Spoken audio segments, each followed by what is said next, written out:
रोजेदार दी खुश नसीबी कि रोजा रख के अल्लाह ताला दी एक सिफत युतइमु वला युतअमु दे नाल मुत्तसिफ हो जाता है। तो नबी पाक ने फरमाया मन कान लहू खुलुकुम मिन अखलाकिल्लाह ताला फहुवा अहलुल जन्नह।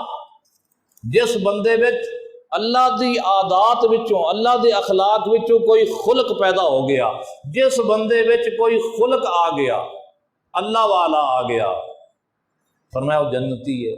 और रब्बी सिफात अपने अंदर पैदा करो दोस्तों, रब्बी सिफात अपने अंदर पैदा करो। अल्लाह ताला अपने बंदियां ते रहम करदा है, तुसी भी रहम करना सीखो। अल्लाह ताला अपने बंदियां नू खवांदा है, बंदियां नू भी चाहिए है कि अपने अंदर ये सिफत पैदा करन, ये जज्बा पैदा करन कि ये भी खिलान। क्योंकि हजूर ने फरमाया तखल्लकू भी अखलाकिल्लाह ताला, अल्लाह दे अखलाक विच रंगे जाओ, रब दे खुलक अपनाओ। ते रोजेदार तेरी खुश नसीबी कि रब दी ये सिफत खिलाता है खाता नहीं, रोजा रख के तुम यो सिफत अपनाई बैठा है, तेरे अंदर भी रब दा एक खुलक पैदा हो गया। तो लिहाजा बिशारत की मिल रही है कि जिसने अल्लाह दे अखलाक विचों कोई खुलक अपना लिया वो जन्नती।